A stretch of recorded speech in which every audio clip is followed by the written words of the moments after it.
What's up, everybody? Welcome to GoJo and Golic.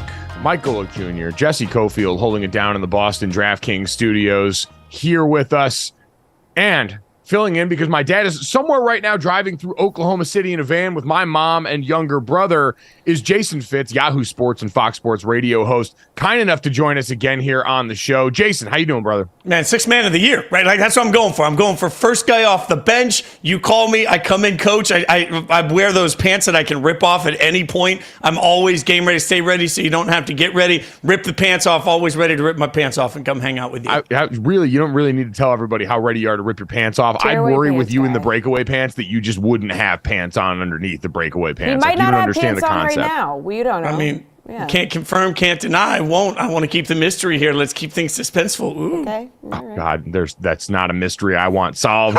We are brought to you by Wrangler, made for the ride of life. Save 15% on your first Wrangler.com order with promo code GOJO15. Got a great show. As always, make sure you download, subscribe, rate, review. Leave us that 5-star rating. Check us out on DraftKings YouTube channel, DraftKingsNetwork.com, Samsung TV Plus, and more. Live right here, 8 to 10 a.m. Eastern. Monday through Friday. We got a whole weekend of football, college, and pro to look ahead at. We got Big Vic out here balling last night. The game that we were waiting to sort of consummate the Victor Wembanyama experience and his early NBA run. But Fitz, we also had, I think, my favorite part about Thursday night football is realizing that these teams were just the Spider-Man pointing meme, looking at the other here. From the coach on down to the quarterbacks, on down to the styles of play on both of these teams. Titans versus Steelers had a little bit of everything because I think what you had, Fitz, were two imperfect rosters meeting at the exact right time of their season. And it ends with a Steelers 20-16 win over the Titans. But I feel like walking out of this, everybody can somehow feel good. The Steelers continue to win in a wholly unsustainable brand of football. The Titans, I think, get more good moments from their quarterback, Will Levis, and can march forward in a season where in the AFC South, no one's ever really dead. What did you make of this game? Yeah, so I actually think you're wrong. How do you like that? I don't think that both teams should feel good about this. I do think the Titans should feel good because the Titans have nothing really they're playing for this year. And I thought Will Levis, given especially Mike Tomlin's prowess against young quarterbacks, he's great against young quarterbacks. We know that. Rookie quarterbacks, his record's spectacular. Short week for Will Levis. I thought the biggest key for Will was don't screw it up. And for the most part, he did a really good job of that. The difference is Kenny Pickett is not a first-year quarterback on 4 days rest. And the number of wide open passes that he missed. I mean, I thought, frankly, the broadcast was too kind on Pickett for the number of times that there was a guy right there and the ball's nowhere near him. So if I'm the Steelers, the frustration is, I won the game. And I realize that, like, hey, win is what it's all about. But at the end of the day, you got to start at some point, stop looking at the record and look at your team and ask, are they any good? The Steelers ran the football okay last night. That's fine. But they were taking on a terrible passing defense, and Kenny Pickett still didn't look good throwing the football. So I walked away with less faith in the Steelers, even though they got the win.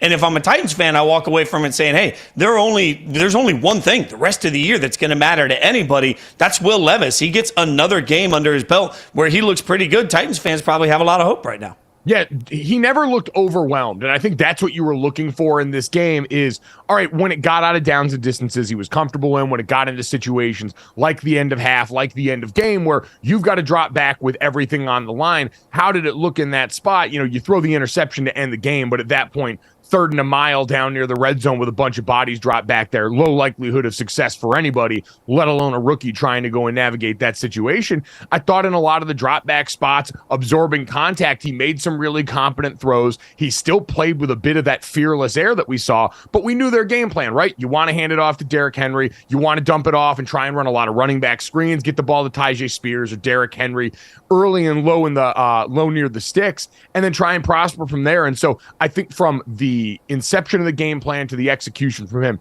you're right. You can feel good about that. For the Kenny Pickett thing, maybe it's because I have low expectations to begin with of that offense right now, and we're still not really sure where to take that from, right? To your point, this was Kenny Pickett airmailing some balls we thought he should have had in there. Matt Canada has been the one drawing the ire from everybody. And so Fitz, maybe I say you should feel good because if you're the Steelers, you don't have a good offense right now, and your defense has struggled mightily this year as well. Got a little healthier last night, but you're still finding a way to win, and that's kind of been the hallmark of the Mike Tomlin era. And so whatever magic he's mustered is still managing to work on this team. Yeah, but the Steelers aren't going to be happy. Steelers fans aren't going to be happy being lumped into the same types of conversations we were having about the Vikings last year, and I'm not sure that that's not a pretty fair comp here. The Vikings weren't a very good football team, but they won a boatload of football games. So when we got to the playoffs and they weren't good enough, nobody was really surprised. And when they got to the offseason and they started to try and tinker with what that roster looked like, nobody was really surprised they made some changes.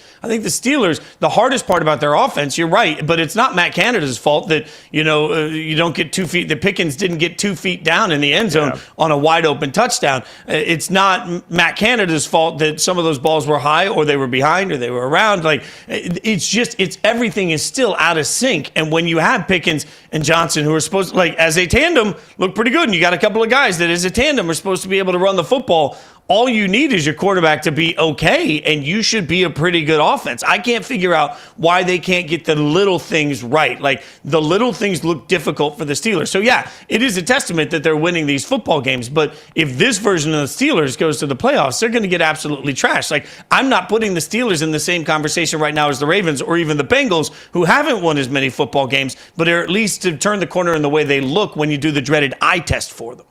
So I think that's it, because you're right. I don't look at the Steelers team and feel hopeful, especially in this year's AFC and the current status of that conference.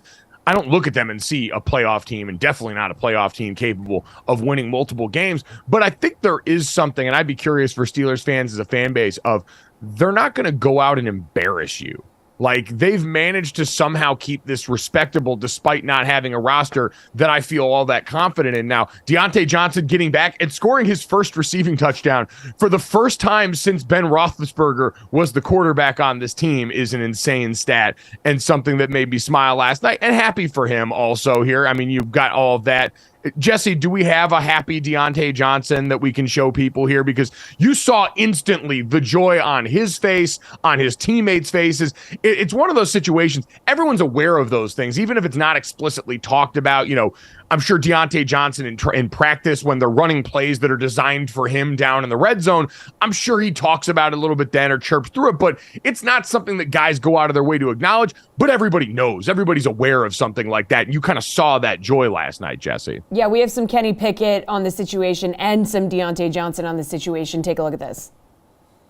It was great. It was awesome. Obviously, it was a big deal to get him in the end zone. It's been too long for sure. So, to see that smile on his face after that was great, and I'm sure it felt like the world was off his back now, so he can go relax and play and continue to be the guy that he is for us. He had an unbelievable game. It's just us being on the same page. You know what I'm saying? That goes all the way back to training camp, and like I said, we've been practicing those type of plays all year. Like I said, it's good to, we can put it on film and get it, put it on film and put points on the bulletin board at the same time. And like I said, I got full faith in Kenny that you're gonna make the right choices all the time. It's like a step forward for this offense, I guess some would say. Well, I think Deontay Johnson represents a step forward for this offense, right? Because Fitz, the way I would liken him, if you're going to make the Steelers wide receiver room an action film, Deontay Johnson's the front man. He's the main character of the action film. He's the one advancing the plot on any given level. And then you bring in George Pickens when you got to dismantle the bomb. Like when you need high-level, tightrope back, high-wire stuff done in a high-pressure situation, Usually that's been George Pickens' territory. Back shoulder throws by the sideline, fingernail catches in the end zone. Those are the kind of things he's majored in. While it seems like Deontay Johnson, the rest of the route tree, is a little more available to him at this juncture, and having him back certainly seems to open up some things for this offense, even if I still don't think overall, because of the quarterback, because of the coordinator, that they're going to be able to overcome a lot of those limitations. Again, though, I'm gonna push back and say that, to use your film analogy, the Titans defense is the equivalent of like Halloween 7. Like, it's a regrettable movie that was like, sure, it's part of a franchise that you look at and say, yeah, I respect it, but we're so deep into this thing, that secondary is bad, right? Like, there's just there's no nice way to say anything about the way the Titans play pass defense this year. So I don't know how much I can take away from, hey, he had a moment against, Halloween 7. Like, I don't know. That I feel like maybe we should manage expectations a little bit. No offense to the Titans. I think we should sometimes celebrate joy when it happens, though. So I'll be happy for Deontay Johnson. I'm even happier, Fitz, because last night has given birth to one of my favorite facts in recent memory, one of my favorite NFL statistics in recent memory that perfectly summarizes exactly where this Steelers team is right now. Because last night I saw a tweet that said the Steelers are the only team in the Super Bowl era, which is sometime in, I think, 1967, something around that time, to have a winning record through 8 games despite being outgained in yardage in every single game. They have been outgained by nearly 790 yards on the season. I don't even know how that's possible other than Mike Tomlin. Like, every time you're looking at the Steelers and wondering, and I think, Fitz, this is always where we sort of, from the outside looking in, struggle. Even I do, as someone who was like in locker rooms, to always articulate exactly where you can see coaching show up in certain moments outside of fourth down decision making, how you manage the clock, stuff like that we talk about that's pretty overt. The rest of it is so many soft skills, it's stuff behind the scenes, but where what we see and the gap between what we get exists, that's usually where I see coaching. And when I see this stat, I just see Mike Tomlin staring up with that wry smirk going, I did it again.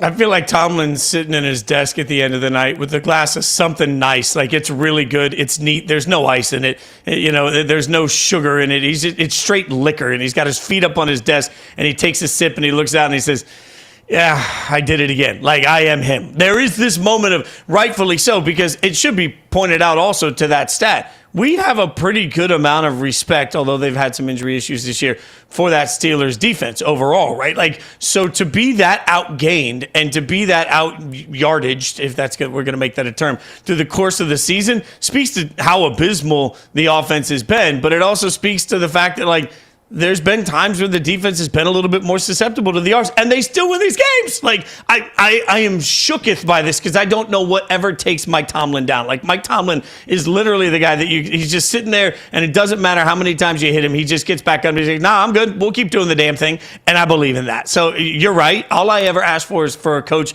If I look at a roster and say, man, is this team playing better because of the guy on the sideline? It's pretty easy to look at Mike Tomlin and get the clear answer to that is consistently yes. Matt Canada or not.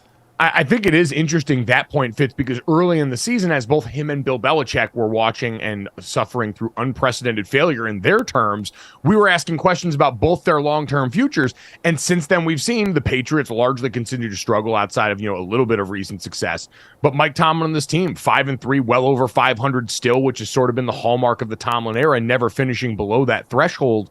But I think that's someone who firmly you look at, and for both of them, you can question the decision-making of some of their hires, right? We've done that with Bill Belichick, both as the GM and as the hirer of offensive coordinators in the last few years. I think you can do that with Tomlin and his commitment and his loyalty to Matt Canada as well. But the one thing you can't question is him finding a way to still motivate and get things done with the team there. So last night also worth mentioning, had Traylon Burks injured in this game, carted off in a really scary moment on the field there. He was stabilized on a stretcher and carted off the field late in the fourth quarter, gave him the thumbs up as he was taken away. Vrabel gave the update after the game and said that he was alert and moving, heading into the locker room, had full use of his extremities as he was being evaluated. So certainly, hope for the best for him, thinking and praying for Traylon Burks. It was a very scary hit and moment in that game. Jason, I think big picture for this, and I'd be curious because you're a guy that spent so much of your life in Nashville. You covered this team locally when you were working in radio down there, so you're very familiar with this fan base and this franchise. As you zoom out now, Will Levis was the third of the rookie quarterbacks that we saw get out on the field from this year. Bryce Young and CJ Stroud, we know, were the first rounders that managed to do this. Relative to those other teams, because I think you've had CJ Stroud, who's been such an overwhelming success early. There's so many good vibes around the Houston Texans. You've had Bryce Young that up until now, I think some people have worried about just because the results haven't been there, even if I think he's played pretty well at certain times. And now we've got Will Levis.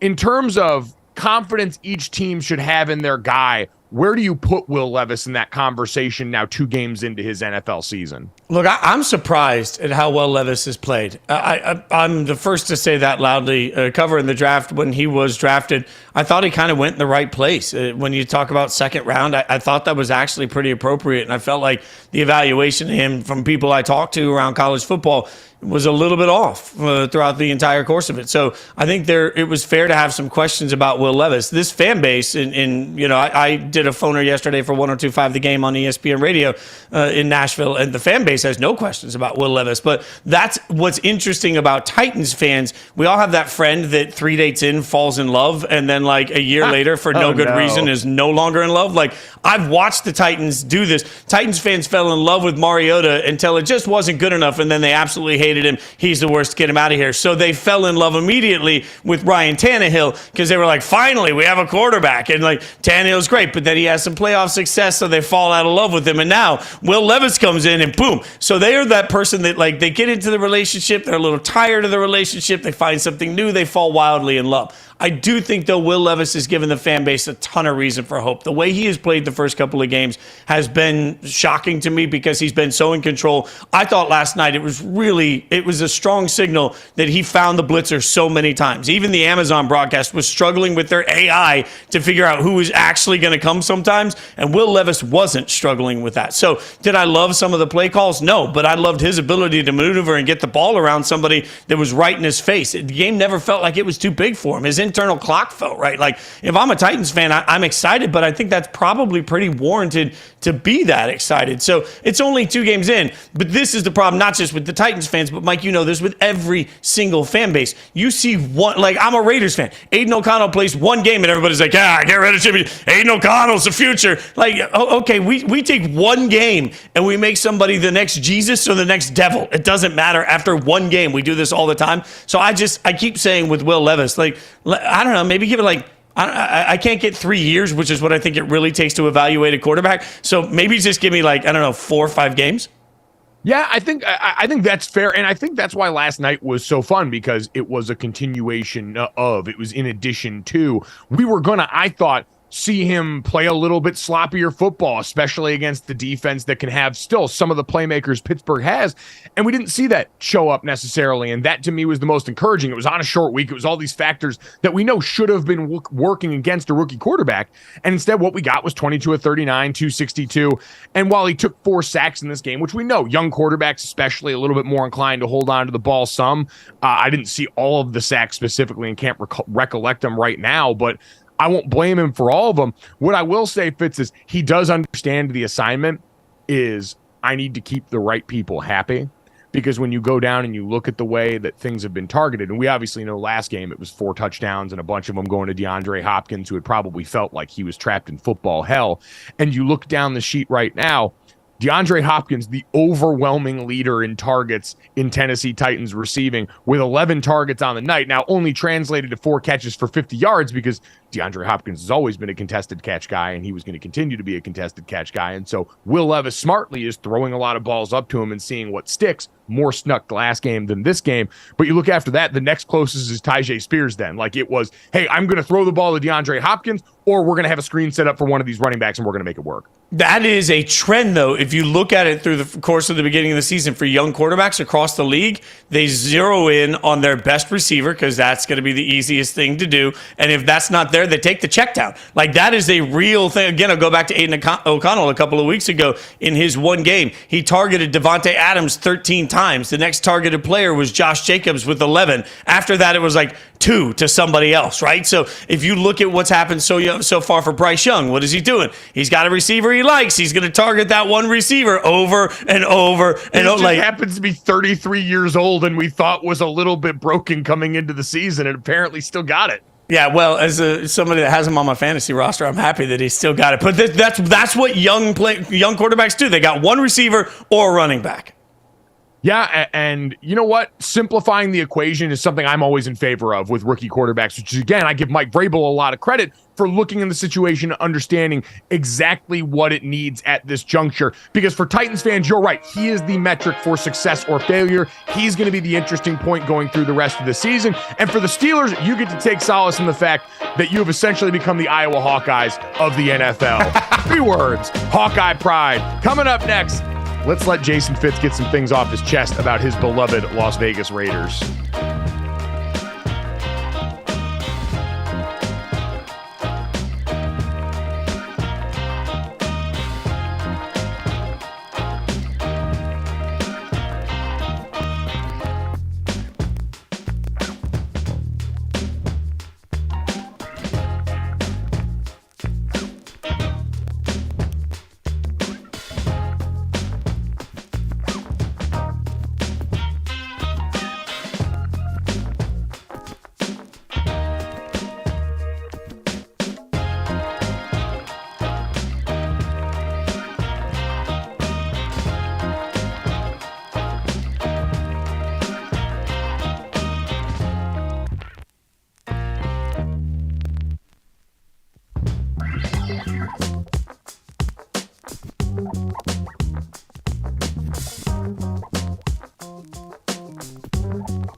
So yesterday, as Jesse and I were on the show, having this discussion with my dad, who's now, ironically, not using this mode of transportation. He's in a Sprinter van somewhere in Oklahoma City. Hello to him, my mom, and my brother who are listening right now.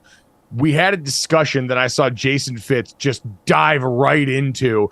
And I found out an ugly thing about my friend Jason, which is that he's the worst kind of person in that he says he is not an airplane recliner, as we talked about yesterday with a woman on a plane loudly berating the passenger behind her that she said was jostling her seat and that she was allowed to recline. Fitz has over and over gone, I'm not a recliner, but, and then proceeded to launch into my mentions and fight with anybody who will listen about the right of people to recline. Jason, that was a real low point for you, man. I'm worried about you. No, it's a high point because sometimes you got to fight for people that can't fight for themselves. Like the recliner doesn't want to speak on this because the recliner person is going to feel embarrassed about it. I've flown a lot in my life. I have never reclined. I don't even like basic recliners. I like to sit kind of straight up. But here's the thing, Mike. Here's the point that nobody can argue with me on this because at the end of the day, airlines have to disclose if a seat doesn't recline, and most airlines charge less for a seat that doesn't recline. You pay a premium for ones that do recline. Airlines are telling you in that process that you are actually paying in part for the space that is behind you, the reclining space. So if the person in front of me wants to recline right into my face, that's well within their right. They paid for it. The airline allows it. Sure, does it make things a little tighter for me? Yeah, but if I really have a problem with it, what can I do? I can recline. Everybody can go back a little bit. So everybody's sitting here saying it's not the right thing to do. So I get to tell the person in front of me how they should enjoy their flight because it inconveniences me? What kind of selfish world do we live in here? They paid for the right and they should get what they paid for. And that comes from somebody that sat in a middle seat on a commercial flight from LA or from New York to Australia once with two big boys on each side of me and a recliner in front. You know what? I don't get to look at the person next to me and say you're too fat to sit in this seat, and I don't get to look at the person in front of me and say you can't recline. You know what? He's right. It's not breaking any rules. GoJo, you have this thing where you're like, as a society, we have to I don't agree with that. I'm with FITZ. I don't personally recline my seat. That's not a thing. I don't get into my seat and just recline. That's not something I typically do. But people are I'm sorry, but the seats recline for a reason. You know what? This works perfectly into my point here, because Jesse, you brought up the part about a society. There are plenty of places in society where you have legal choices that you're absolutely allowed to make. I play plenty of blackjack, and I always bring it back to this reference. It is perfectly legal for you at a casino to walk up to the table, get in there for one hand in the middle of what we got going on, play that one hand, win or lose, and then walk away and take your money. But everyone is rightly going to judge you for being a jerk when you do it. And this is the same way. Seats recline on the plane. We all got choices. You got a choice when you're in traffic to let somebody in or not, to zipper when you're coming off the intersection, to do all the things that we know in a functioning society, because we don't live alone and we don't operate by ourselves, are required to keep the thin veil between us and the animals active and accommodating. And instead, you guys want to restrict that. That's fine.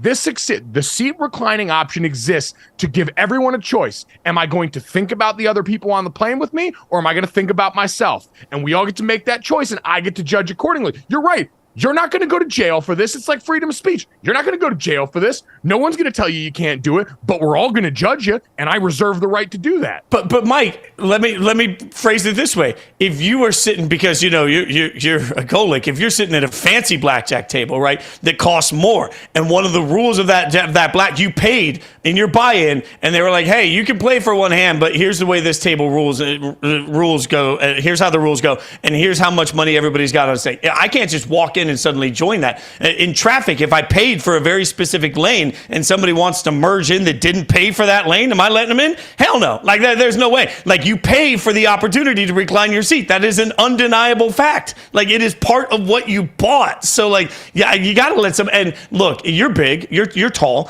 If I recline and your knees hit me, I get it. I got to move my chair. That's probably the right thing to do, because it's not going to make me comfortable either. But if you're sitting behind me and it's you recline, so you're telling me that the jerk in this situation is the guy that's trying to be comfortable, not the person that's man, you recline. That's the jerk. The jerk is the person that's acting like a child, and the child in this scenario is the one that's hitting the back of the seat in front of them because they're inconvenienced. This is exactly what the airlines want.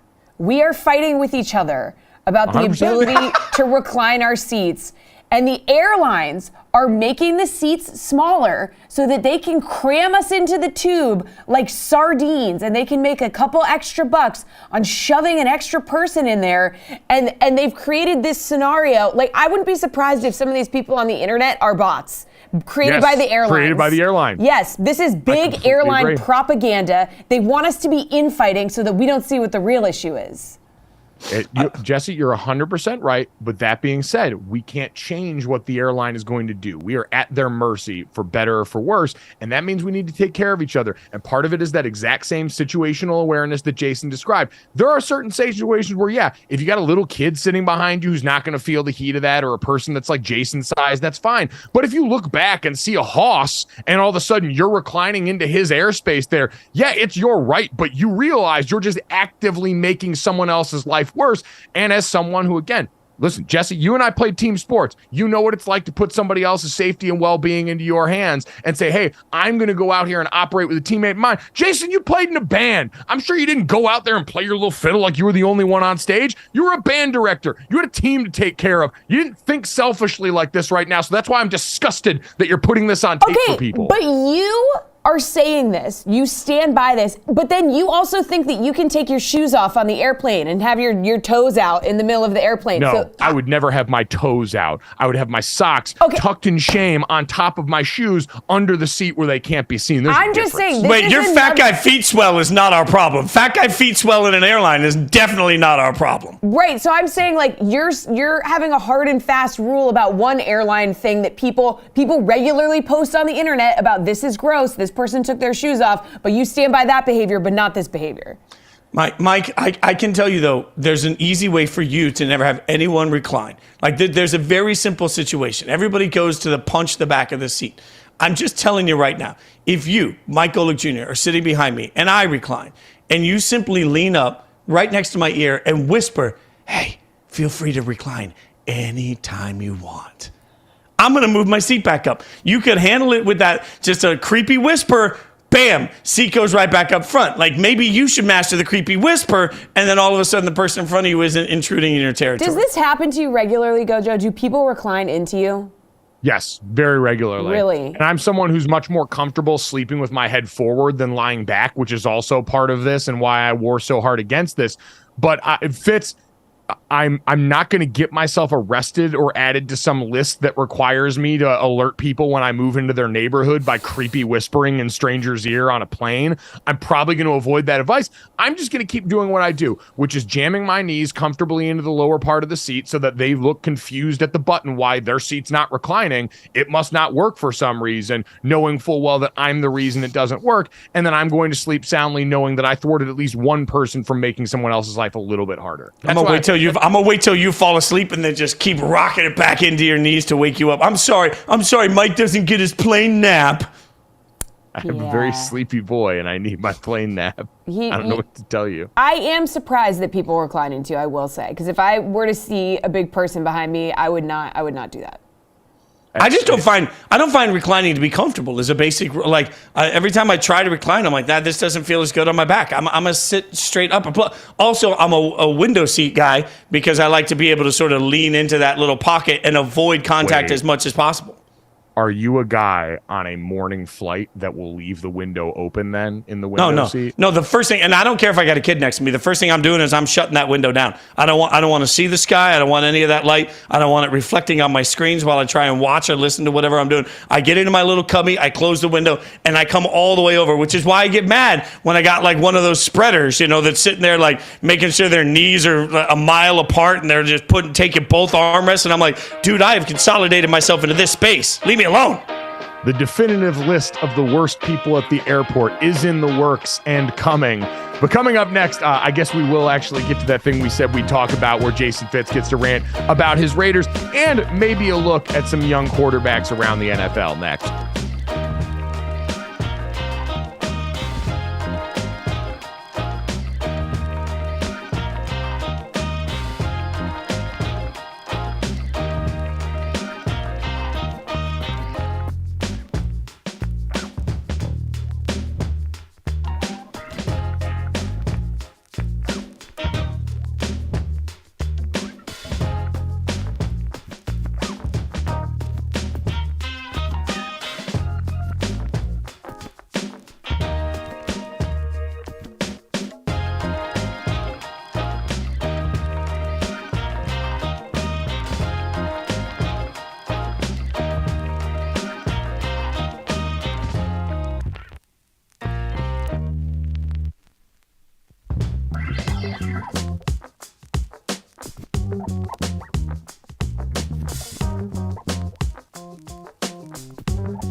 Welcome back to GoJo and Golic. Jason Fitz is here with us today. So obviously we have to talk about what the hell is going on with the Raiders. So let's just run through what went down this week. So Monday night, Raiders lose to the Lions 26-14. Tuesday night, Josh McDaniels and GM Jave Ziegler are out, fired.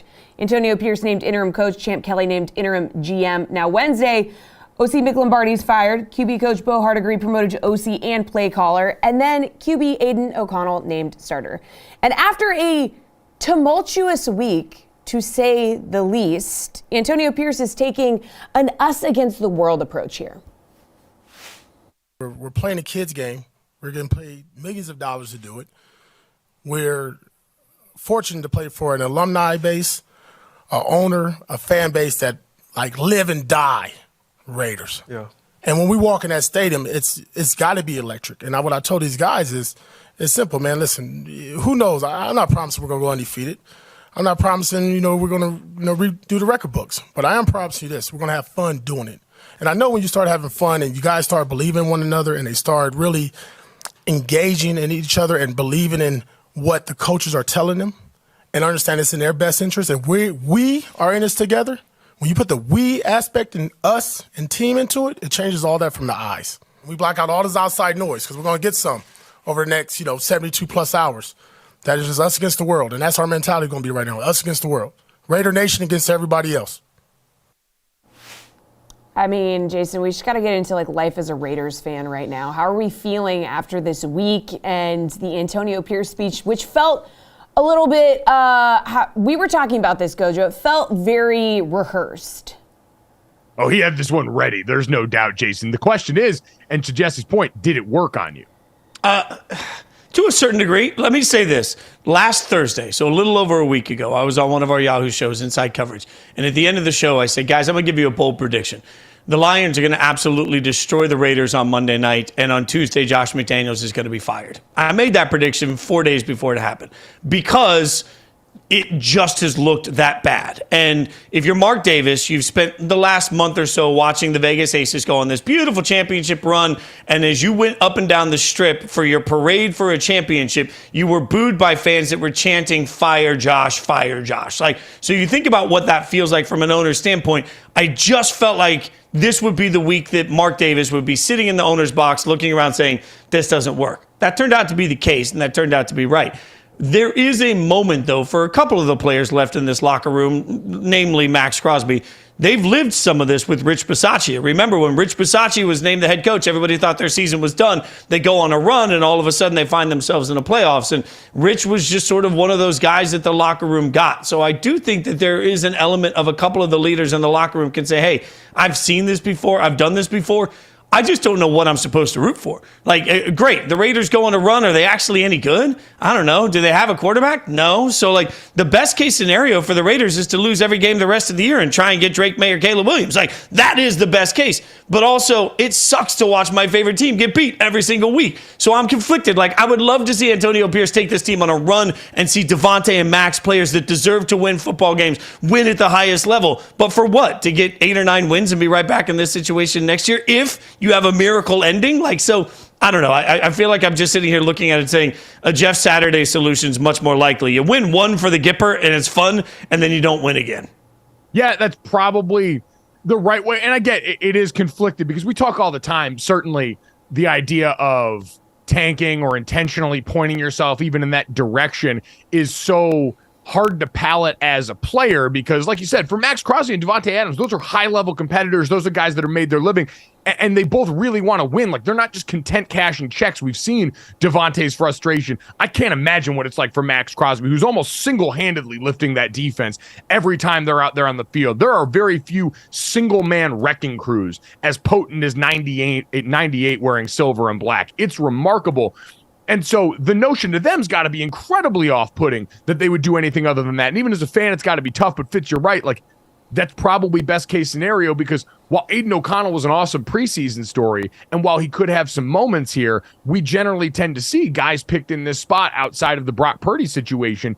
Generally, it's got a shelf life, and that usually is only a couple of games, because you see the limited skill sets that usually got them drafted, where they were picked, and why they ended up going so late there. So I understand that for you. I'm sympathetic to an extent. To an extent. We're qualifying the amount of sympathy you have. To an extent? Not that much. It's incredibly entertaining content when you're upset and winding yourself up this entire time. So it's good for the rest of us. To an extent, you know what? The next time Notre Dame's in the college football playoff in 22 years, I'll to an extent feel bad for you when they get beat by 372.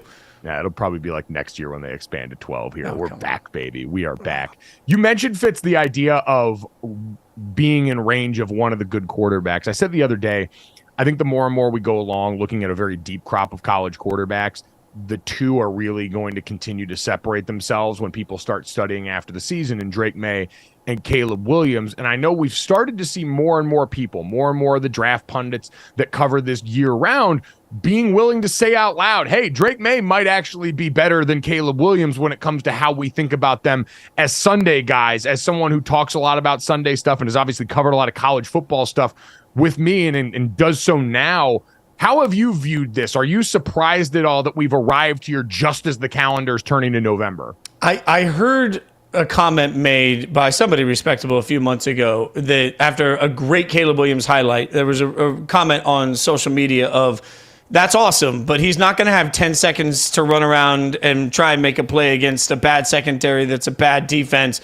in the NFL. And I read that, I thought, man, here we go. It's already started. Like, Caleb Williams has become such a highlight machine that people just want to assume that that's what he does. He runs around and makes these great Mahomes-like throws. Drake May is doing things more, to use the draft word that we all love, on schedule, right?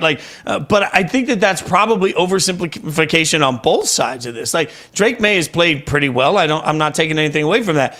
Caleb Williams has had to do so much for that USC team. Like, they got one option, and that's score 352 points a game, because their defense is trash. And so, yeah, we've seen a couple of games where Caleb Williams has pressed too much. I think that's fair to admit. But also, does a body of work of almost 2 full seasons not count for something? Like, Drake May is one of those ceiling floor conversations to me. People are going to fall in love with him, and what we're going to hear is, well, the floor is higher for him, and, Caleb is more of a ceiling guy. I don't think that's fair to Caleb Williams. If I was sitting there with the Raiders with the first pick, I would want Caleb. See, I disagree in the way that they're perceived and they've been framed, because you're right. To me, it is a body of work thing. And because Drake May played for a North Carolina team that wasn't all that sexy last year, that was a guy that should have been much more of a Heisman Trophy candidate and wasn't, for what he was doing for that UNC team. I actually thought their 2022 tape was remarkably similar in that neither guy really had people blocking for him all that consistently. Both spent a lot of time running for their lives, making superhero throws. And for Caleb Williams, we know he had a couple of stud receivers in that room. For Drake May, he had Josh Downs on that team that's now playing Sunday ball. But I thought both of them had to do a lot of similar stuff. I think as we go forward towards Sunday, what you talked about is Caleb Williams' proclivity for big plays that were wow moments. And when USC was winning last year, got framed as, look at how special this guy is. He wins the Heisman Trophy in that way. They make it to a New Year's Six Bowl. All these things that, hey, he's injured towards the end of the year, so we're not going to freak out too much when some of the bad stuff happens. Now that they've lost games, we look, and I think because so much of the college football playoff stuff is out of reach for them, and it doesn't feel like the Pac-12 title stuff's there either, now we've kind of turned the page to watching as a draft analyst versus watching as fans of college football. And I think that's a big difference, where now all of a sudden you go, all right, well, what? He's probably 6'1" on a good day. He's not the most dynamic athlete in the world, but he's slippery, kind of runs like Fred Flintstone. And so when you start to compare that and you go, all right, in the NFL, we do see size does matter. Kid, Drake May sitting there at 6'4" or whatever he's listed at feels important in these conversations. All that stuff starts to pop up, and I think we've gotten there sooner because the football stakes have been lowered for USC based on the games they've lost. There's one thing I would say, though, about the draft as it comes together. Presuming Chicago doesn't get the first 2 picks because of their trade, if there are any 2 teams picking 1 and 2, I don't think there's any amount of draft equity that would get those teams to move out. When you look at those worst records, Cardinals, Panthers, Giants, Bears, I don't think you could offer a team an entire draft and they would move out of it. So you either have the first 2 picks and you get a quarterback, or you have the 3rd pick and you don't. It is that simple this year. You think the Panthers would take a quarterback there, even with Bryce Young on their roster right now? Oh, no, you're right. The Panthers, I thought they traded that pick away. You are right. That is the one exception.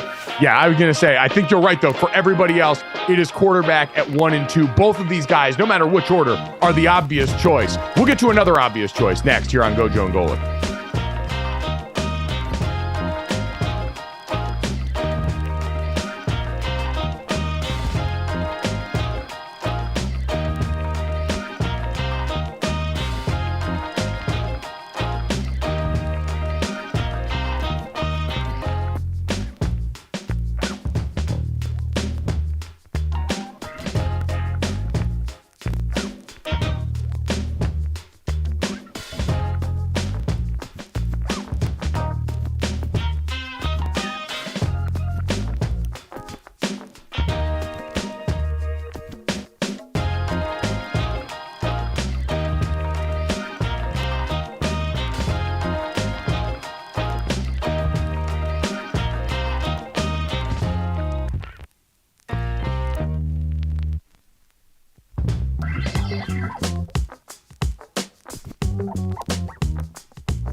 So we've turned the page and crowned a champion in Major League Baseball. The Texas Rangers get to hoist the trophy for the first time in their franchise history, which means we're already going to ask, can they do it again? According to the early odds on DraftKings Sportsbook, they're tied for the 3rd best odds with the Astros at plus 900, the Braves leading the way at plus 700, followed by the Dodgers. So right within range, as we know, a lot of that roster coming back. CJ Nitkowski does a great job as the analyst covering the Texas Rangers, joined us yesterday and talked about this idea of, can they compete again immediately next season?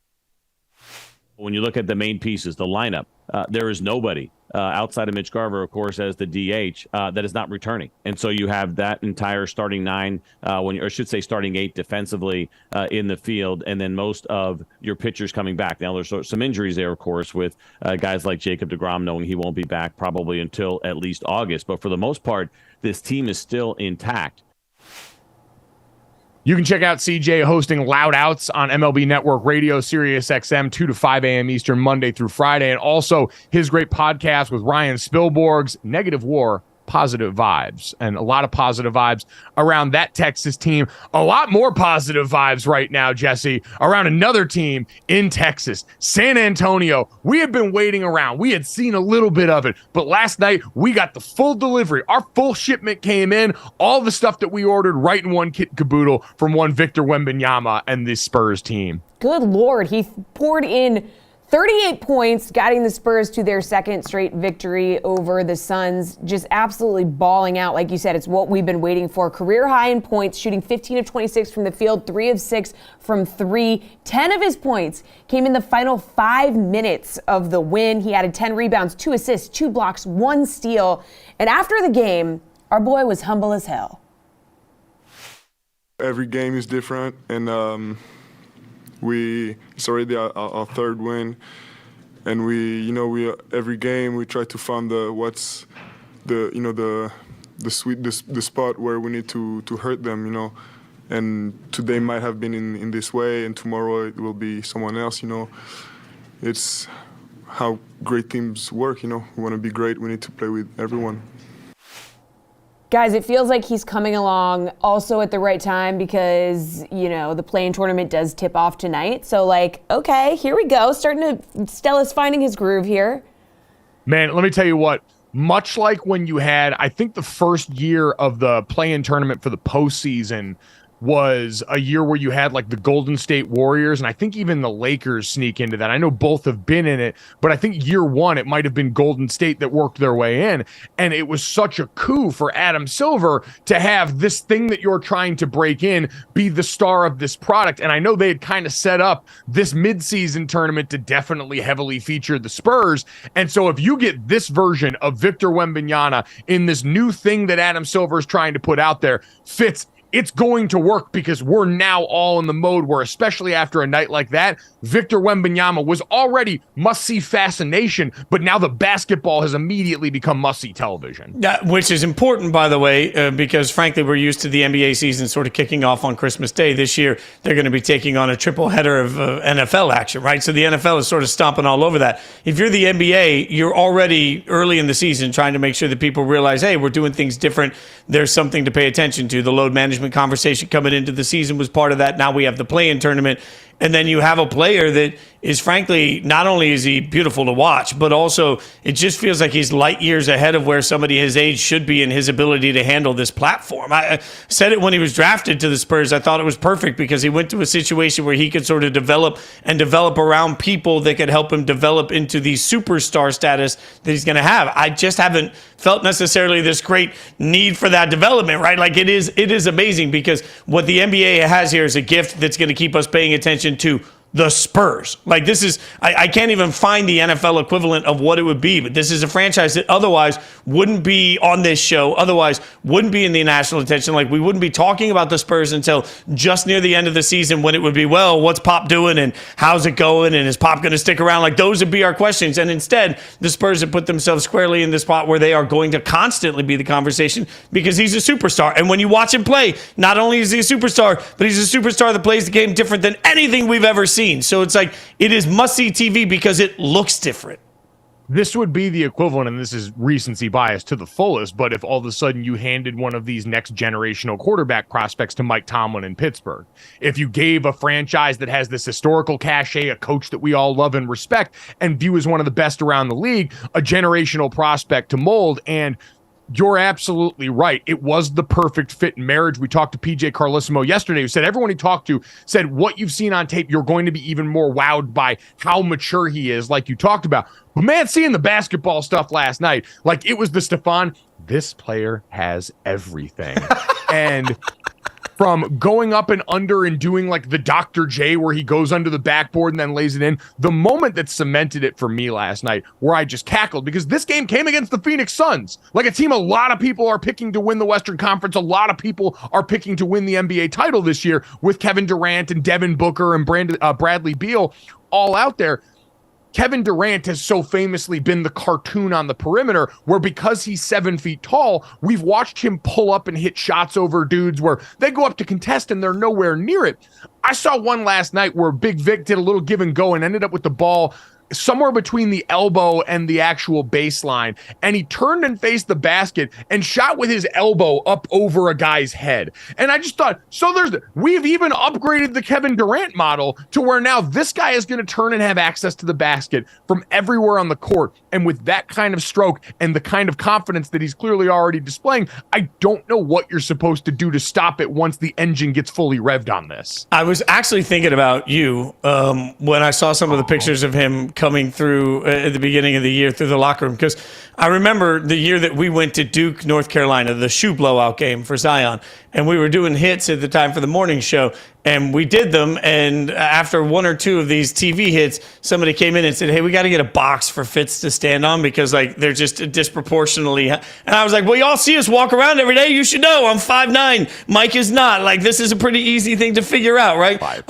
I'm 5'9" and a quarter, thank you. But, you know, okay. I was watching Victor Wembanyama walk down before the game, and I think it was the Chris Paul moment where he was, like, trading off a jersey, and he looked so much taller than actual NBA. Like, I'm not talking about he looks taller than coach. I'm not talking about he looks taller than the analyst. I'm not talking about the sideline interviews, which are always a little bit awkward because he's so huge. I'm talking about standing next to grown-ass NBA players. He looks like he absolutely lords over them. When you think about his body type, if he ever puts on any width at all, and I just like, I'm not even asking for Giannis. But I was going to say, but think of Giannis. Like, he was not this skinny, but he was close. If he gets even just a little bit of that girth, whew, that's going to be juicy. God, girth and juicy in the same sentence is really, really unsettling. I will say you're right about how cartoonish he looks next to other NBA players. Like, I haven't felt this way since we used to see those pictures of Yao Ming next to Shaq, where Shaq is the biggest person any of us know, and somehow Yao Ming reduced him to a toddler right next to him. Now you've got a guy who's that kind of tall, but also can ball handle on the perimeter like a lot of these freaks that we've seen. We mentioned the play-in tournament. That starts tonight and tips off tonight, which I was wholly unaware of until after the show yesterday. You've got the 4 group stage games, quarterfinals December 4th and 5th, and then Jason, I know you're going to love this because now the entire sports world revolves around Las Vegas. The semis in the championship game, December 7th and December 9th in Las Vegas. I'm sure you're going to be trying to wiggle your way in there and work your way somehow. Yeah, I mean, am I a +1, Mike? You going to Vegas? Is that what you're telling me? Like, Mike's, you going to be out there, like courtside? Mike, get me courtside? I figured you would be the courtside one. You're the one who's somehow shaking hands with everybody in Vegas and has all these hookups because you frequent these hotels and casinos so much. So I'm looking at you, guy with the credit card that points go to Vegas comped hotels. Okay, well, look, and I am sitting here in my Golden Knights hoodie. So, yeah, all right, you know what, Mike, you can be my +1. I'll work on it. I'm just going to have to drop your name to get decent seats. Like, I can get in the building. You got to have the last name Golic to get in the building and then actually be seen. I was going to say, here's the real life hack. Drop the junior. Let them believe it's going to be dad for a while, and then let them be disappointed when I show up here. It works every time. You know what? I'll get us 3. I'll get us 3 tickets, and then when he doesn't show, we have more space. There we go. Perfect deal there. Coming up next, let's let Jason Fitz partake in this show's greatest pastime. It's time for the Acrostic NFL preview next.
Welcome back to GoJo and Golic. It is that time of the week again. All right, Golic acrostic time.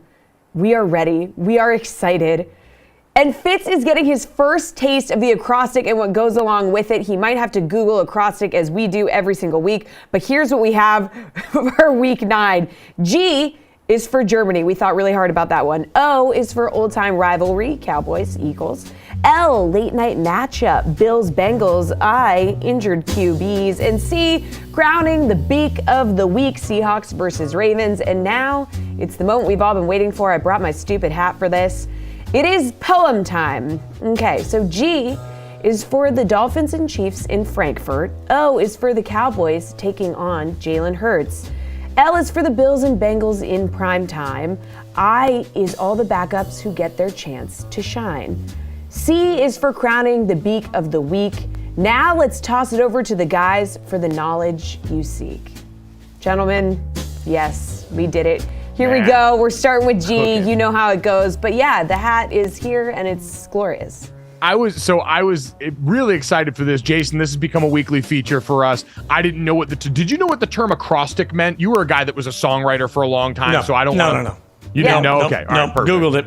Yeah. Had no idea for the longest time. Our producer Slate writes these unbelievable poems for us here, does a great job each and every week getting those right.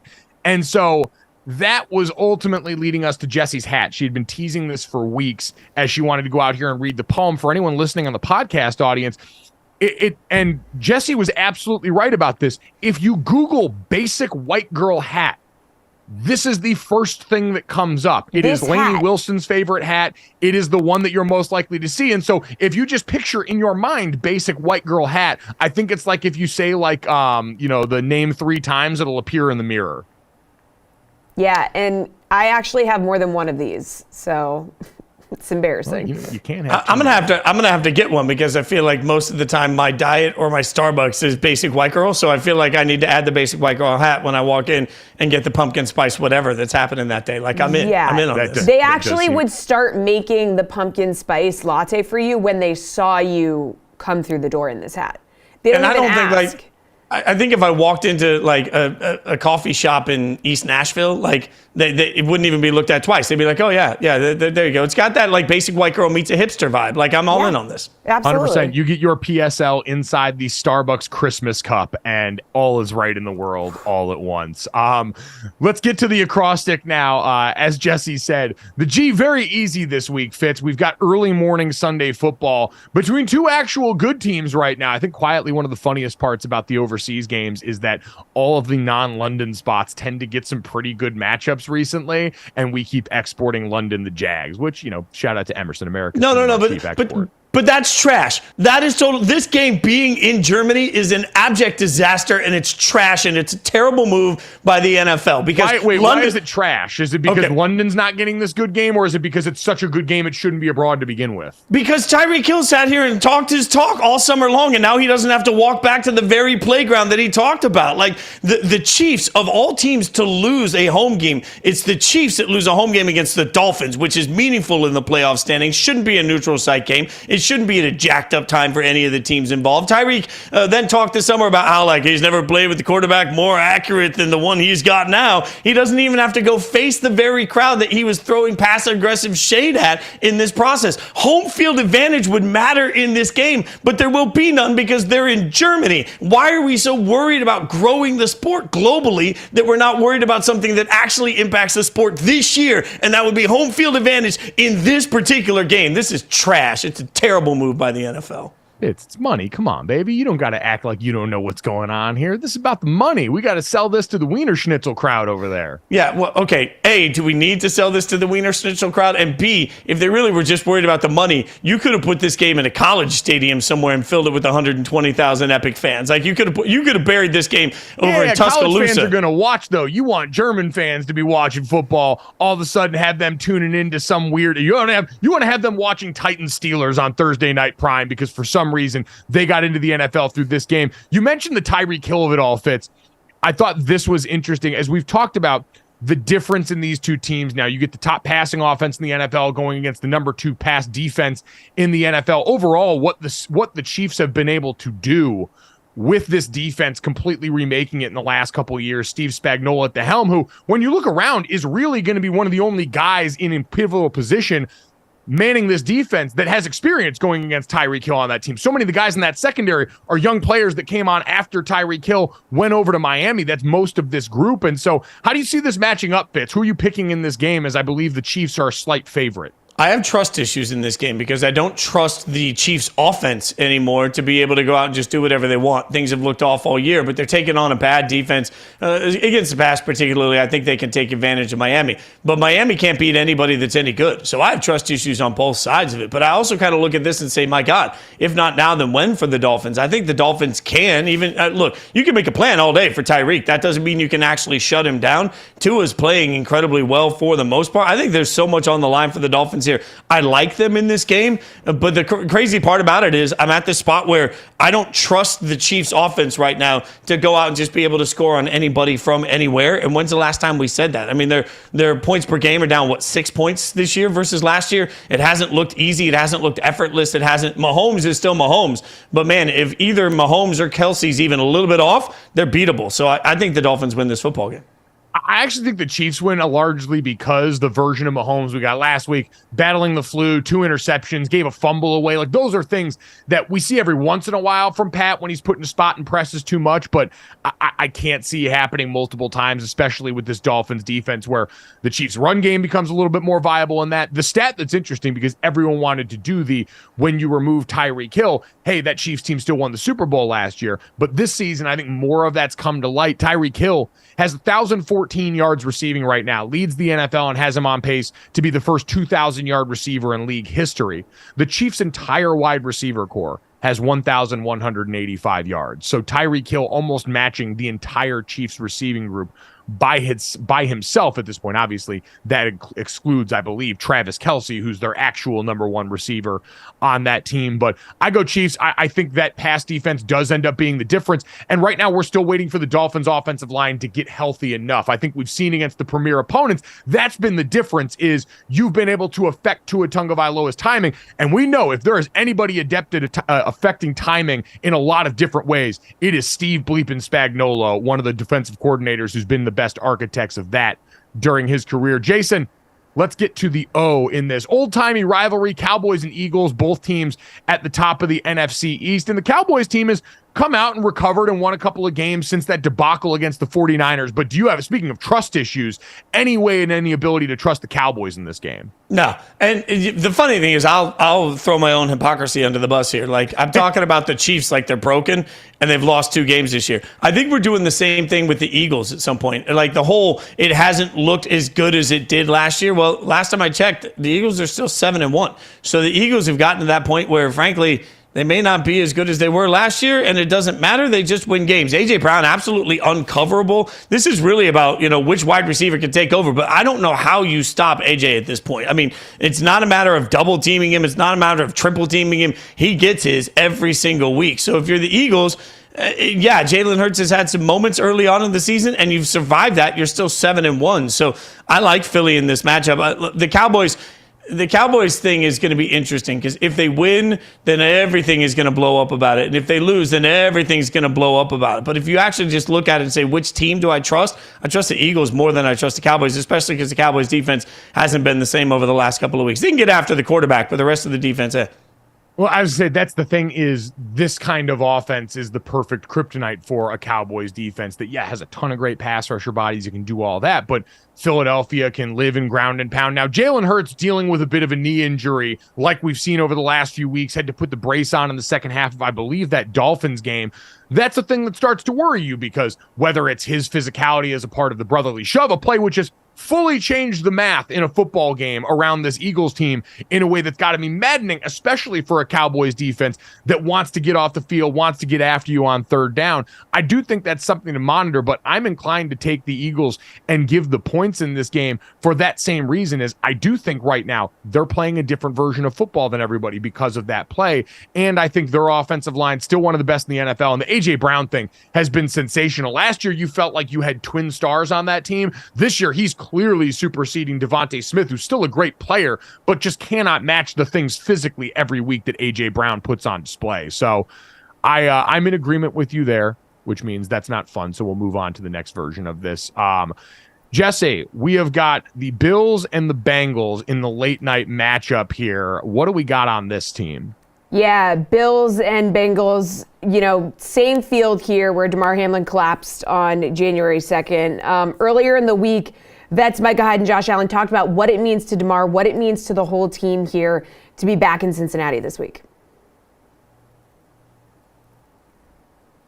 We don't have the sound. We thought we had that sound, and we don't have it. And that's a tough spot right there. But we're going to slowly moonwalk away from that. And Fitz, acknowledge this idea that, yes, this is going to be an extremely uncomfortable matchup in the lead up for both of these teams, because the last time we saw them, there was the 1 seed in the AFC on the line in this game, and then it quickly gave way to one of the most harrowing situations we've ever seen on a football field. We talked about the effect that physically, emotionally it had on both teams after that, having to try and go about their season if everything was normal, especially for the Buffalo Bills. And so him being back on this field, this being the matchup, I'm sure it's going to be a really emotional experience for both of these teams that are also right now like trending in very opposite directions in terms of how we think about them. And so, Jason, going into this one, I feel like we're all looking at this as a crossroads.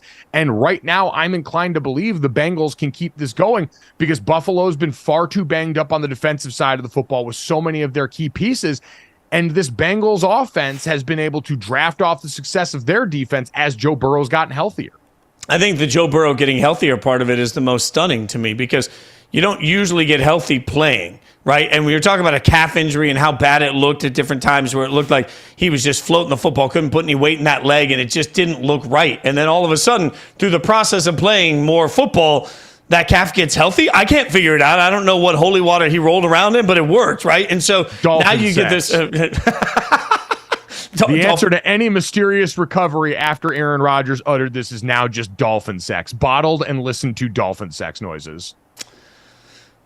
I'm just going to let that live for a second and just like let everybody. it marinate. Just let it, I don't know. I was going to say, honestly, like Fitz, with your vocal range here, this does seem like something that would appeal to you, and I wouldn't be surprised if it was already loaded into your iTunes library. No, what I feel like I could get like a voice memo going, and I could do some generic knockoff of it, and then like you can have like instead of $500 cologne, you have like $20 cologne. I could do like, dolphin sex and generic, and then just like I do like the idea of Aaron Rodgers opening up his weekly shipment of dolphin sex noises and realizing that someone close to him sent him Jason Fitz knockoff dolphin sex noises. I don't know what it sounds like. We're going to figure it out. Look, I'm not even going to be able to figure out how to rebound from dolphin sex, but I can tell you this. The Bengals offense, especially last week, a couple of times Joe Burrow got loose and ran and looked effortless doing it, right? And I think that was the real indication that he's healthy. You're right that these two teams are trending in different directions. I'm not going to watch the pregame. I'm going to make sure I tune in like 3 minutes after the game has started so I can miss all of the drama going on. And that's just as a viewer. I can't imagine for the players what it'll be like to try and compartmentalize everything they're going through emotionally in this pregame process. But once football starts.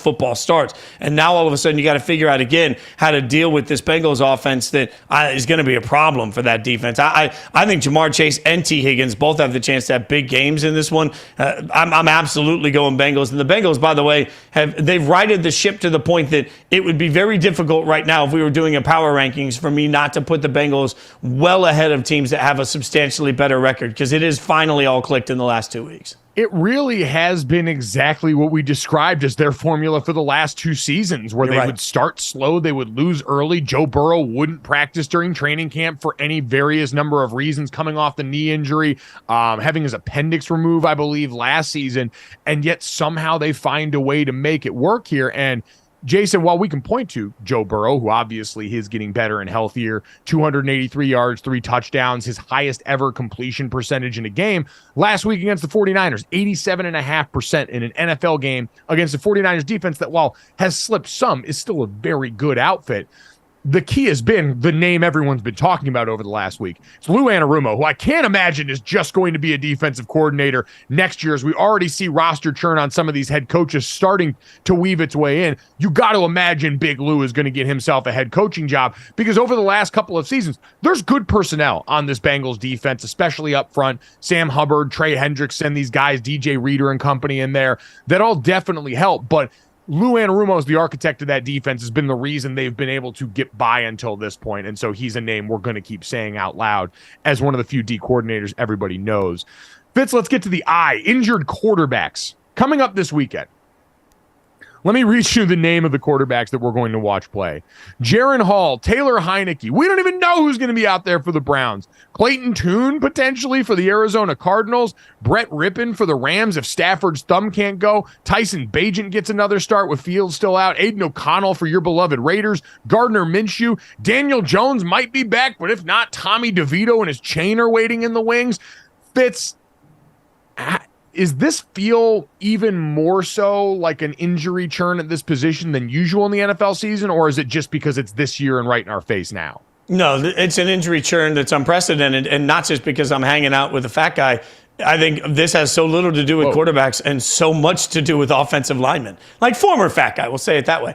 I think, you and I have talked about this ad nauseum on different shows.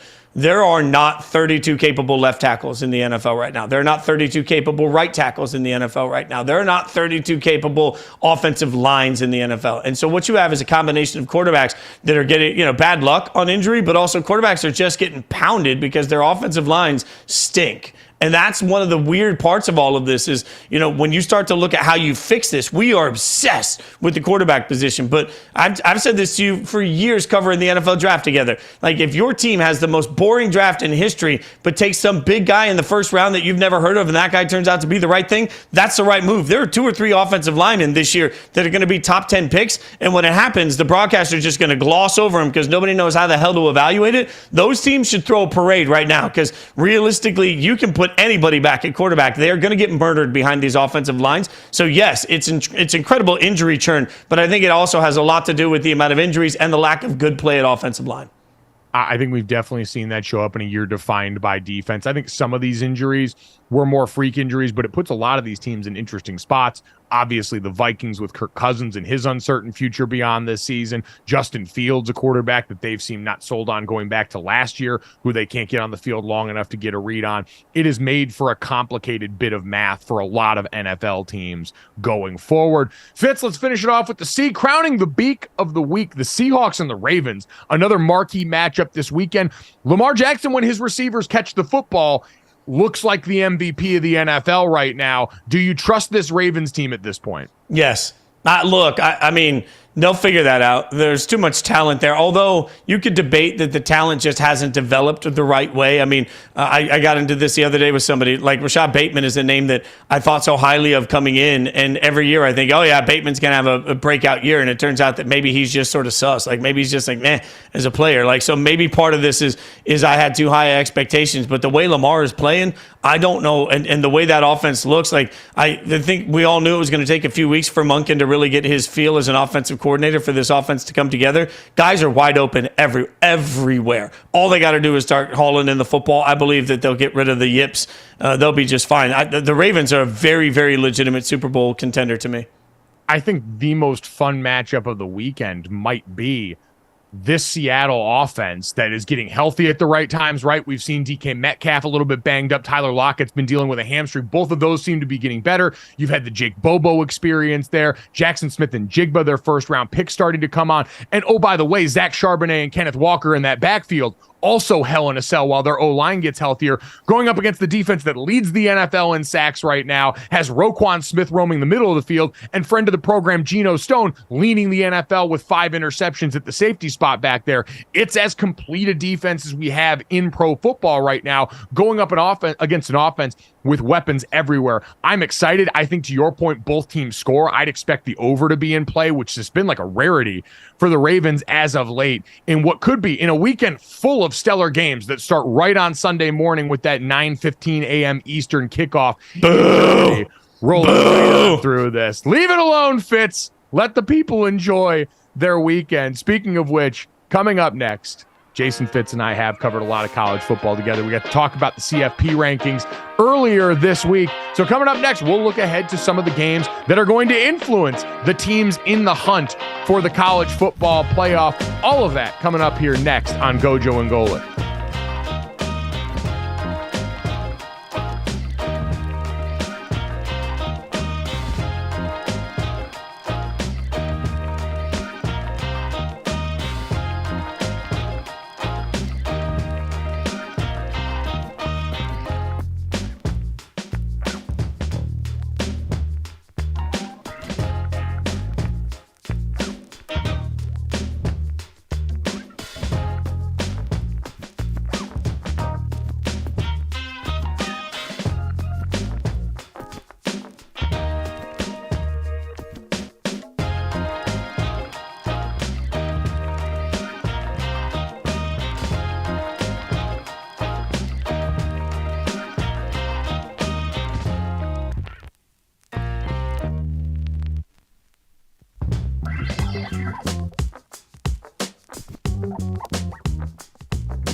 Welcome back to GoJo and Golic. It is time to turn our attention to the college game with our Modelo College Football Weekend Preview. Brought to you by Modelo, the mark of a fighter. Okay, fellas, let's start with the battle between Heisman hopefuls Michael Penix Jr. and Caleb Williams as Washington and USC do battle in a Pac-12 matchup. Let's go.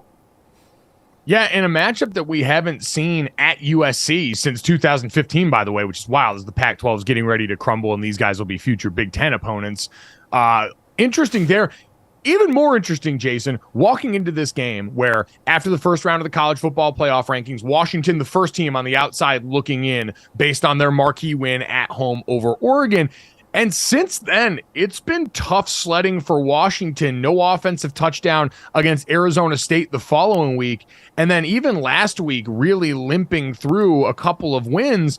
And now they go out to Southern Cal where, Jason, they're only a 3-point favorite on the road, which is sirens going off in my head. Are you concerned about what we've seen from Washington post-Oregon? Yes. And I think the offensive portion of it is the concerning part because, look, Washington and Oregon both are much better balanced football teams than they get credit for because we talk so much about the quarterbacks. But Michael Penix Jr. has looked a little off. I think last week wasn't particularly a great game for him, and so you start thinking about what we expect in this matchup. Caleb Williams is taking on a good defense in Washington, but Washington's not taking on a good defense with USC. We know that. So I was surprised to see the number, but I think what that speaks to is the fact that right now teams don't have a lot of faith in this Washington offense to get back on the rails. When they are on the rails, they can beat you. They can score points from anywhere. But Penix Jr. had a great start to the season, but everything looks a little out of sync right now. This should be a get-right game, though, Mike. I think that it's fair to say against USC's defense,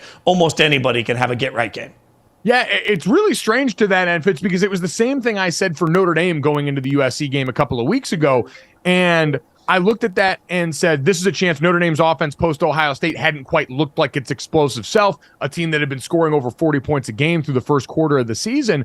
And a funny thing happened was the defense ended up dominating a lot of that game. The defense ended up being the difference in that game. And so I will be curious to see if Washington does go out there and manufacture that. I think they will. Most of what we know about that USC team and their problems ended up trickling over to the offense from the defense.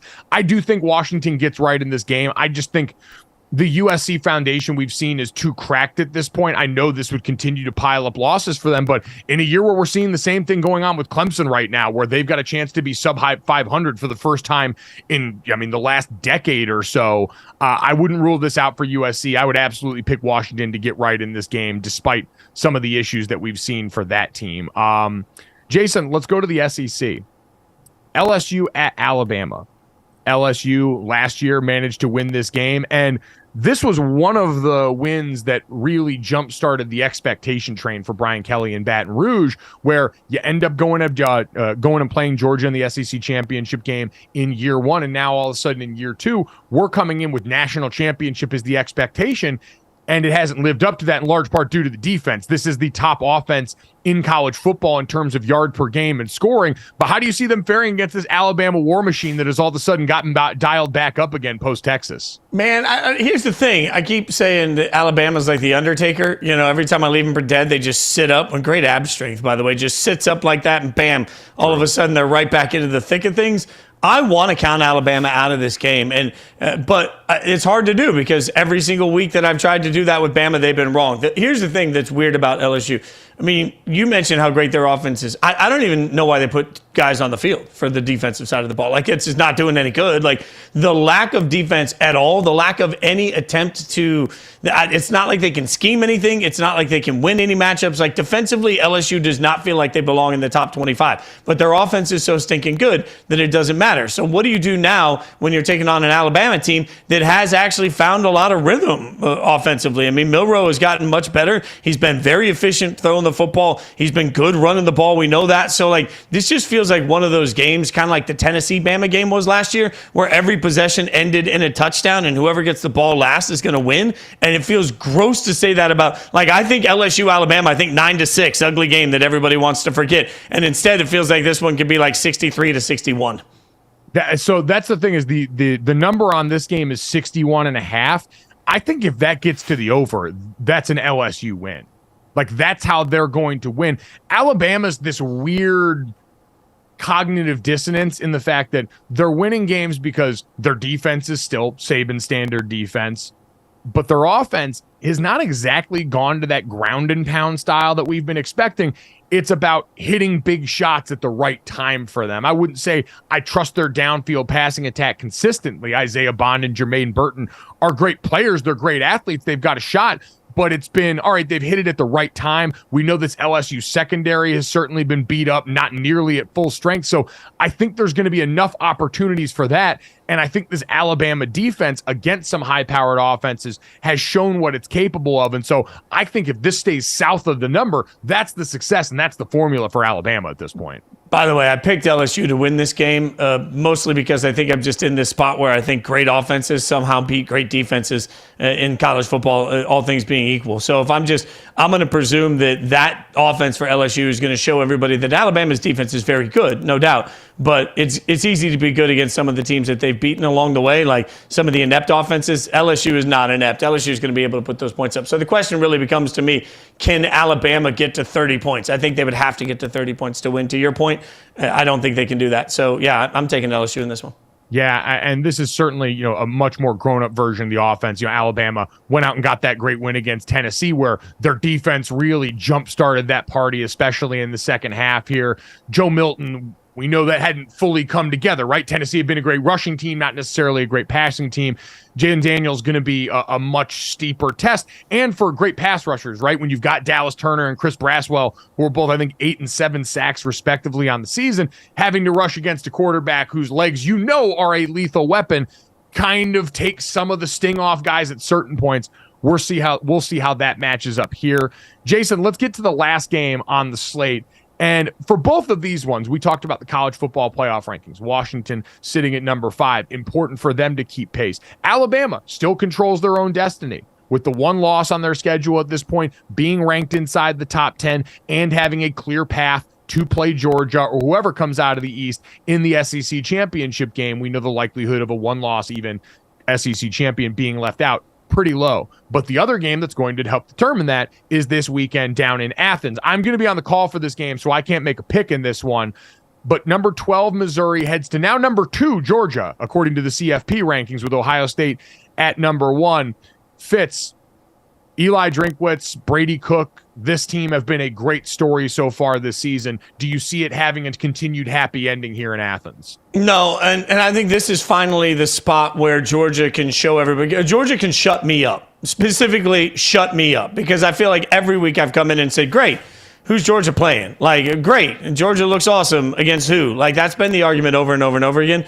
The fact that they came in number 2 in the college football playoff rankings, you can't tell me that that's not being used by everybody in that locker room as a let's go make a statement. And when Georgia did need to make a statement earlier this year, when, a lot of people were saying, hey, let's see what it looks like. Kentucky coming off a big game running the ball. Let's see what Georgia does there. Georgia went out there and absolutely whooped that ass, like just up and down the field all over. Georgia reminded everybody they haven't lost a game in, at this point, 74 years. I think what's important to remind everybody is that the college football playoff is literally told they cannot factor in previous years. So if you're Georgia, you come in and say, hey, this was a great week for the messaging at Georgia to be, we've got to do it now because last year doesn't count. And you can see that because we're only number 2. So this is a big opportunity for Georgia to come out and play focused. And when Georgia does that, I don't know who can beat them.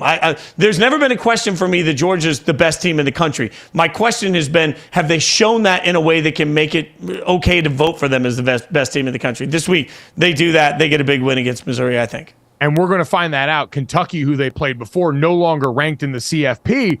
But coming up, you've got number 12, Missouri. After that, number 10, Ole Miss. And then a ranked Tennessee as of right now. And so the back half of Georgia's schedule that's been the thing maligned by so much of the people judging college football all of a sudden starts to ramp up in a way that we know. Again, in the SEC, if you go out and you win your conference and you do the things in front of you, going to give you the benefit of the doubt. But Missouri, sitting there at 12, looks like to me the lowest ranked team that's still got a shot at the entire crown in college football laid out ahead of them. Back after this here on GoJo and Golic.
Welcome back to GoJo and Golic. Steelers with a big win last night, and cornerback Levi Wallace is joining the show right now. A little bit tired, but we're happy he's here. Yeah, Levi, we appreciate you making the quick turnaround, man. How you feeling? Congratulations on the win last night. Man, I'm doing well. It's a little tired, like you said, but all is good. You always feel better after you get a win. Absolutely, and a big one, primetime win against a Tennessee Titans team that's breaking in a rookie quarterback right now. I'm curious for you guys, especially in the secondary, when you see a rookie making just his second start and you guys are game planning around this all week, what's that conversation like about how you want to try and go out and affect him? Yeah, obviously he put on a great display last week, with his first performance, his first start. And, we didn't want him to feel comfortable here at Acrostic. And so our intention was to pressure him early, get on him early, show him a bunch of different disguises. And he still played pretty well. He found some soft spots in our zones a couple times. And so I think eventually we just came to the sideline and said, we're going to stop running all these zones. Let's go man-to-man and let's get pressure on this guy. Obviously we got some really good pass rushers. And so I think second half, that's what really changed for us. And we went out there and just honestly just did what we did. You know what I mean? And got a lot of production done in the second half. I mean, it's a Thursday night, which we all know is a quick turnaround. So how much does that present a challenge when it's a new quarterback with limited film and only a couple of days to get ready? Yeah, I mean, it's for both teams, especially when a guy that's just getting to the league doesn't really know too much about Pittsburgh Steelers. And so it's about the relationships that you build, And so once go out there and play a game, hopefully that he won't forget that it's hard to win here in Acrostic. It's hard to win against Pittsburgh Steelers. And so obviously coming after a loss against Jacksonville, you want to get that taste out your mouth as fast as possible. And so glad that we were able to go out there Thursday and get a win. You mentioned the standard is the standard, as is often said around that building out by you guys there. One of the relationships that was big, getting Cam Hayward back on your guys' defensive line, a huge voice. What kind of boost does it give getting him back off injured reserve and on the field for you guys? Yeah, obviously he's been here for the longest, I think 13 years here in Pittsburgh. And so obviously he's a leader on and off the field. And so getting a vocal guy like that, obviously a hard worker, obviously a playmaker, was beneficial for us in the back end. I think that just gave us a little bit more confidence to go out there and just play man-to-man in the back end. You know what I mean? Play tighter coverage and let the D-line work. They've been together for a while, him and Alex and TJ. And so those guys are going to do what they're going to do. And, obviously we got the dub. So give me a little bit of the defensive reaction to Deontay Johnson. We all know about the slump on the touchdown. He breaks that slump. Slump buster gets the touchdown. So what were you guys? How are you guys reacting with him? I think it was more so after the game. We were all excited for him. Obviously, we'll take any touchdown that we can get from anybody. And so, it's always good to see a guy that works hard the way that he does. Obviously, I've been here for the last 2 years, and me and him have a good relationship now. I remember when I was in Buffalo, we used to play Pittsburgh every year. Me and him used to talk a lot of mess to each other, and obviously now we built a great relationship. And so, I'm always happy for a guy like that. And just seeing him get his first one yesterday was super dope. And we knew it was coming. You can't keep a guy that's that explosive out the end zone for a long time. So I'm super, super happy about that. So speaking of talking a lot of mess, I want to talk about one of your guys' other receivers, and George Pickens, a young guy who we saw in training camp getting into it with some of the other guys in the secondary and things like that. What is he like in the locker room as far as a personality, and how have you seen that translate to the field for him in his young career? Yeah, you have a guy that's just super ball hungry, playmaker, obviously super talented. It's hard to compete against a guy like that in training camp every single day, because he makes you mad at the same time, it gets you better. And so, his time is coming, and obviously picked up a lot of the slack when Deontay was out for a while. It's always good to have both those guys back on the field at the same time. It's hard to try to stop two really good receivers. And so his personality is big. It speaks for itself. And obviously he's a great playmaker. And so whenever you get the ball in his hands, just like Tay, you're happy to do that. All right, so who's the biggest trash talker in the locker room? Come on. Biggest trash talker? George talks a lot of trash. He does. But as defensive players, we all talk trash. So it goes hand in hand, And even yesterday, I was telling Quan Alexander, he's super vocal, as a linebacker for us. And I told him yesterday, man, go out there and talk a little mess, bro. Go out there and talk a little mess. I can't really hear you. And that just strikes him up, especially with the Alabama LSU game coming up this week. I'm like, man, show me what that LSU football is talking about, bro. And then there we go. How much of that does come up in the locker room for you guys with all of the, there's no shortage of Alabama and LSU players all over the NFL, but it's been kind of a tight week around there in the locker room? I think it's different because we played on Thursday. You know what I mean? They don't play till Saturday. We got the rest of the weekend off. So we weren't really talking about it. Like maybe if we played on Sunday, they'd be more adamant about the game. But, we know what it is. At least Bama guys, we know what it is. Hopefully those guys go out there and get the W. You talk mess to LSU guys, and they've had a couple wins in the last few years, and they feel good about that.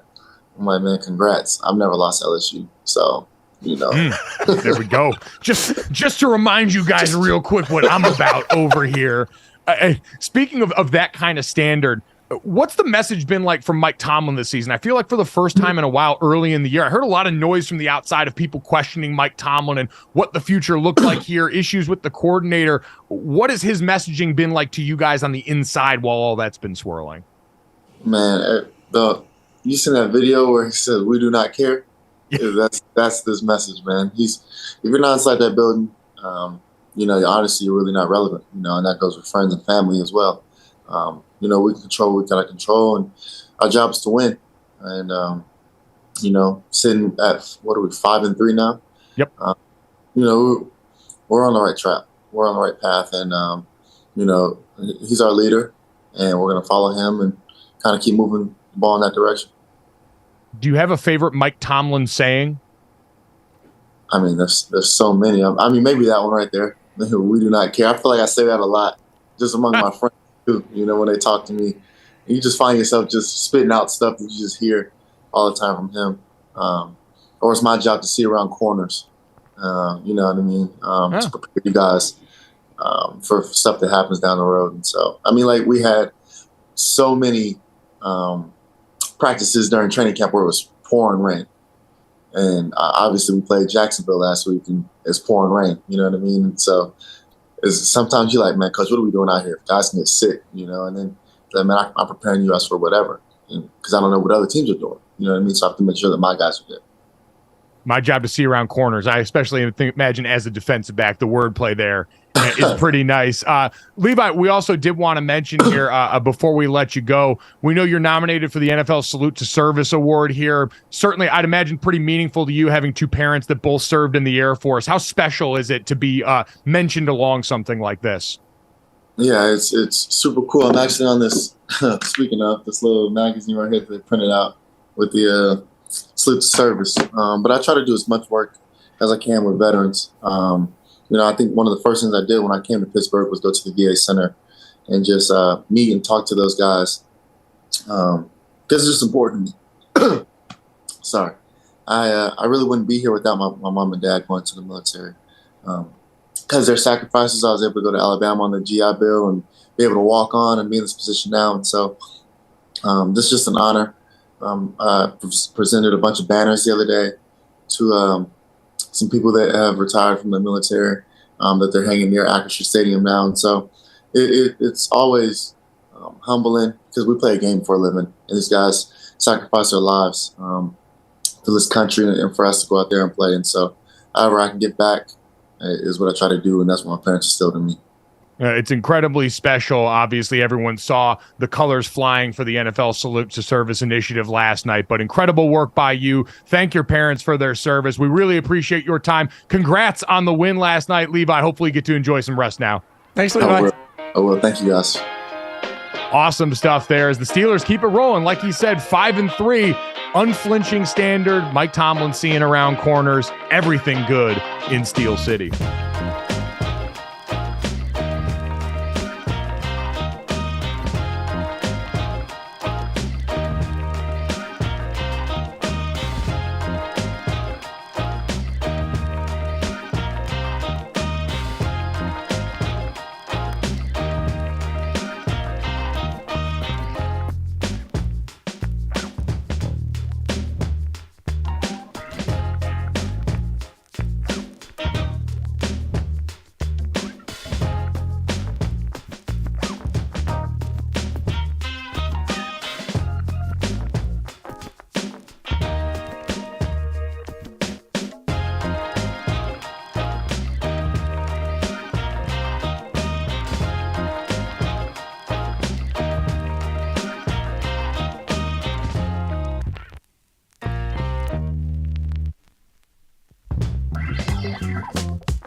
Welcome back to GoJo and Golic. We are here to finish things off the way that we always do. This, that, and the third. 3 quick stories to send you off into the weekend. As always, make sure you download, subscribe, rate, review. Leave us a 5-star rating and check us out on DraftKingsNetwork.com, DraftKings YouTube channel, Samsung TV Plus, Roku, wherever else you get it. And if you missed any of today's show, featuring our good friend Jason Fitz. Jason, we appreciate you as always. Everyone, make sure you check out Jason's great work over at Yahoo Sports, and also catch him on the weekends over at Fox Sports Radio, and follow him on Twitter at Jason Fitz. Or Levi Wallace, cornerback for the Pittsburgh Steelers, who just joined us as they come off a great win here. Obviously, Levi, also the nominee from the Steelers for the NFL Salute to Service Award, told us about some of the great work that he had been doing with veterans in the area there, being the son of 2 Air Force veterans and how much that's impacted him. You can check that out wherever you get your podcast, or right here on YouTube. As soon as we finish the live show, it will be up and available. Guys, let's get to this. So I didn't know, I feel like people talk about branding all the time a lot in the job that we do, and people kind of always have a tough time explaining what that is. And I said to someone one time, your brand is what people shout back at you the most often. I thought I was going to die the Mayo guy after the Duke's Mayo Bowl from a couple years ago. I realized last night I am now also moonlighting as the Possum Guy, because when Texas Tech and TCU squared off in a college football game, this little star pranced his way into America's hearts and minds. A possum scampering onto the field was apprehended and dragged against its will in a very uncomfortable shot away from the stadium. I saw Texas Tech's athletic director or university president even petting the good kitty after the game. And so Fitz, Possum's having a real moment right now, and I feel like I played a big role in this. Why are you the Possum Guy? What did you have to do with the joy of this animal, though? Oh, my God. You retweeted something and you had a possum in your house. Yes. Like, okay, Yes. You had a possum in your house. Congrats. You know what? That does not make you the Possum Guy. It means you had a possum in your house once. I don't, like, have you never spent time in the South? Possums are everywhere, Mike. Like, you don't get to be the Possum Guy because you're in California living the fancy life and one possum decides to hang out. Like, if having one possum in the general vicinity made you the Possum Guy, then I've got like 20 friends that would be like the Possum Czar, the Possum King, the Possum Guru. Like, you're just an elitist with a possum in your bathroom. Wow. I didn't expect this kind of anger. And you know what, Jesse, honestly, it sounds like jealousy. It sounds like Jason is jealous that his little buddy didn't make it to prime time. Because I'm assuming Wally is what I ended up naming the possum that lives under my bathroom sink right now, and really in the walls there as we sort of evicted him from under the sink. Wally, because I gave you the Patio Possum was a better, objectively, Patio Possum is a better name. Like, you go with the full thing, it's Patio Possum. But people voted. It was found in the wall. It returned to the wall. It's Wally. And now it looks like it might have made his way to Texas. Like, I can't confirm or deny. The one thing I can tell you is because that possum's ears are almost fully brown, that's an older possum, because they start out with fully pink ears when they're babies, and the hair slowly grows up as they get older. So, Fitz, there you go. I'm the Possum Guy because now I know important possum factoids that I can dispense to the rest of the nation. I would like a wellness check on this possum that was unceremoniously dragged off the field. I know. Like a wellness check on the one that's living in his wall. Like, is Wally, like, you leaving snacks for Wally? Like, you helping Wally get better? Him. I haven't seen him in like a week. He could have gotten to Texas by then. We believe that he escaped through, there was a hole to the outside. So we believe that he got, and it has not been closed. So we believe that he was allowed to leave peacefully. So you basically abandoned the possum in your wall, and then you left a hole for that possum to just go out there and face the cold, dark world that we live in, and you're a possum guy? Face the Southern California streets, the hardcore streets of like, right. Yeah. He's living like he's on the beach. That real estate is very valuable. He did not make his way to Texas. He's hanging out right around where he was before. Seriously, I think he's been over at the farmer's market in Manhattan Beach. I saw him smoking weed down by the pier. He's doing great. And now I want to hang out with your possum. Like, there we go. That's all. You should have led with that, and then all of a sudden I'd be hanging out smoking weed with the possum at the farmer's market. Sounds like a good Saturday to me. Why not? It sounds like a great weekend here, as does turning on some Christmas music. Jesse, let's get to that, as the center of the Christmas music universe is now finding herself once again being sued. This dude, Vince Vance, apparently every year he just sues Mariah Carey, and he says that she stole her hit, All I Want for Christmas Is You, from his earlier song. And so it's been a year since he dropped his previous lawsuit. So he files this lawsuit every year. He basically makes the same accusations. He says that it infringed the copyrights to his 1989 song of the exact same name. And what this really comes down to is Mariah Carey makes how many millions of dollars every year on All I Want for Christmas Is You, and Vince Vance wants a piece of that. So Jason Fitz, as our resident musical expert here, again, former classically trained musician, fiddle player in the band Perry for a number of years, an expert on the entire music scene overall. Jason, how do you view this story here? I don't think I've ever heard you talk about this. The number one expense for artists and songwriters in the world legally is fighting claims of copyright infringement on songs. That is an actual fact. And like it is, so it's so common to be sued. But if you're going to tell me that they took the same title, I would just beg anybody to go out and just look for, I don't know, like phrases like in the rain or whatever. Like you can find hundreds of songs that are called the same thing. All I Want for Christmas Is You. Just simply using that line wouldn't be an infringement of anything. It's just, this is what's maddening about it. We live in this strange world where everybody wants a piece of something they didn't create. Like let Mariah be, and this is just a moment where somebody's trying to ride coattails that doesn't deserve it. Like I cannot. And also, if the lawsuit had merit, you wouldn't drop it every year. You'd fight through it, and there'd be 52 different attorneys that would do it for you for free because they want a cut of what you would eventually get as listed as a songwriter of that song. Every single time any version of that song is played on the radio. Remember, we're the only country in the world that does not pay the singer for performance rights. We pay the songwriter. So every time, whether it's her version or Bublé's version or any cover, every time it's on the radio, she gets 6 cents. So any attorney would gladly take their cut of their portion of her 6 cents if there was actually an infringement on it. This guy's a clown. Maybe this guy is just trying to work his way into Christmas folklore, because All I Want for Christmas Is You, it feels like once I hear that song in the wild every year, now it's officially the Christmas season. Like, don't get me wrong, I woke up November 1 and immediately turned on Kelly Clarkson's Christmas album and began the holiday season for myself. But All I Want for Christmas Is You has the cachet. And so maybe this guy is trying, Jesse, to go for the brand association of, well, when you think Christmas, you think this guy suing Mariah Carey as the start of the holiday season. Yeah, he's working on it. I mean, he's almost there. Vince Vance, I can't get the name out of my head. It's, you know what, alliteration usually always helps that stuff. Let's get to the third, because this was not the word association I had prepared. I feel like we had known so much about Brock Purdy since his rise to power during the middle of last season. We've learned a lot about the former Mr. Irrelevant. We've seen his family talked about during games. I apparently missed the point where I found out that Brock Purdy and the fam were out here farming, Jesse. Well, here's the thing. So it's his fiance's family farm. So that's probably why. That's probably why. So Jenna Brandt, his fiance, posts this clip on her Instagram story. He's working her family's farm in Iowa. So he's got an off week, but you know what? He's out there and he's still grinding in the fields. Jason, this seems like the exact thing that the people who love to support Brock Purdy would latch on to even more and love here. Don't get me wrong, I love farming. I was very pro A.J. Dillon and his internet farming on this show before he got slandered by Dad for not being a real farmer. It looks exactly like what Brock Purdy's out here doing, and so I don't know why they both can't get credit. Yeah, by the way, the minute I'd sit behind the wheel of a tractor, I would start singing, "She thinks my tractor's sexy." Like, there's no doubt, like, immediately going to that. And I'm singing it over and over and over again for the entire duration of it. So if we're out there farming together, buddy, for like 8 hours, you're going to hear that song for 8 hours straight. Like, you're going to be singing it with me. It's going to be a whole thing.